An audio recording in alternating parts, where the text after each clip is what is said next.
ছিনতাই, চাঁদাবাজি ও ডাকাতির মতো অপরাধ উদ্বেগজনক হারে বেড়ে যাওয়ার পেছনে ক্ষমতাচ্যুত আওয়ামী লীগের ছাত্র সংগঠন ছাত্রলীগ অনেকাংশে দায়ী। নিষিদ্ধ ঘোষিত এ সংগঠনটির মাস্টার মাইন্ডরা পরিকল্পিতভাবে রাজধানী ঢাকাসহ দেশের বিভিন্ন স্থানে পেশাদার অপরাধীদের নানা পন্থায় মাঠে নামাচ্ছে। এসব অপরাধ পরিচালিত হচ্ছে হোয়াটসঅ্যাপ ও মেসেঞ্জার গ্রুপে। গোয়েন্দা সংস্থার অনুসন্ধানে সম্প্রতি চাঞ্চল্যকর এমন তথ্য বেরিয়ে এসেছে। এদিকে চক্রের পুরো নেটওয়ার্ককে চিহ্নিত করতে জড়িতদের তালিকা প্রণয়নসহ ৫ ধরনের তথ্য খতিয়ে দেখা হচ্ছে।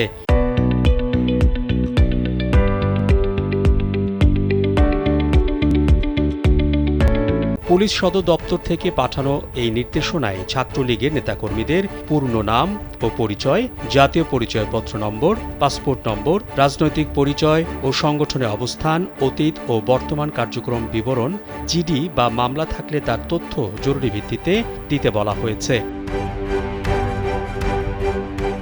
পুলিশের ঊর্ধ্বতন কর্মকর্তারা বলছেন, হয়রানি বা মামলার জন্য নয়, নিষিদ্ধ এই সংগঠনটির নেতাকর্মীদের কার্যক্রম এবং গতিবিধি নজরদারিতে রাখতেই তালিকা তৈরির উদ্যোগ নিয়েছে তারা। তাদের দাবি, যে কোনো নিষিদ্ধ সংগঠনের জন্য এসব তথ্য প্রয়োজন। শুধু ছাত্রলীগ নয়, নিষিদ্ধ সব সংগঠনের নেতাকর্মীদের বিষয়েও খোঁজ নেওয়া হচ্ছে আইন প্রয়োগকারী সংস্থার পক্ষ থেকে। ছাত্র জনতার নজিরবিহীন গণ অভ্যুত্থানে গত ৫ আগস্ট দেশ ছেড়ে পালিয়ে যান সাবেক প্রধানমন্ত্রী ও আওয়ামী লীগ সভাপতি শেখ হাসিনা। এরপর আওয়ামী লীগ ও ছাত্রলীগ নেতাকর্মীরাও আত্মগোপনে চলে যান। পরে শিক্ষার্থীদের দাবির মুখে গত বছরের ২৩ অক্টোবর ছাত্রলীগকে নিষিদ্ধ ঘোষণা করে ড. মোহাম্মদ ইউনূসের নেতৃত্বাধীন বর্তমান অন্তর্বর্তী সরকার। গোয়েন্দা তথ্য বলছে, আত্মগোপনে থাকা ছাত্রলীগের নেতাকর্মীরা সংগঠিত হয়ে দেশে অস্থিতিশীল পরিস্থিতি তৈরির চেষ্টা করছে। সম্প্রতি হঠাৎ করেই সামাজিক অস্থিরতা বেড়ে গেছে। রাজধানী ঢাকাসহ দেশের বিভিন্ন স্থানে ছিনতাই, ডাকাতির মতো ঘটনা বেড়ে চলেছে। তবে এসব অপরাধের বেশিরভাগ পরিকল্পিত এবং নিষিদ্ধ ঘোষিত ছাত্র সংগঠন ছাত্রলীগের নেতাকর্মীদের হাত রয়েছে। পুলিশের পক্ষ থেকে বলা হচ্ছে, নিষিদ্ধ ঘোষিত ছাত্রলীগের নেতাকর্মীরা দেশের আইনশৃঙ্খলা পরিস্থিতির অবনতি ঘটানোর অপচেষ্টা চালাচ্ছে।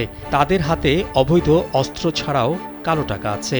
শুধু ছাত্রলীগই নয়, হিজবুত তাহরির, সশস্ত্র সর্বহারা পার্টিসহ নিষিদ্ধ ঘোষিত অন্যান্য দল এবং সংগঠনের বিষয়েও খোঁজখবর নিচ্ছেন আইন প্রয়োগকারী সংস্থার সদস্যরা। এ প্রসঙ্গে পুলিশের সাবেক মহাপরিদর্শক মোহাম্মদ নুরুল হুদা বলেন, কেউ রাষ্ট্রের নিরাপত্তার জন্য হুমকিস্বরূপ হলে পুলিশ তার তালিকা করবে, প্রয়োজনীয় ব্যবস্থা নেবে, এটাই স্বাভাবিক। এটি বিশেষ কোনো দলের জন্য নয়, যে কোনো নিষিদ্ধ সংগঠনের জন্যই প্রযোজ্য। মোহাম্মদ শাহাবুদ্দিন মাহতাব, কালবেলা।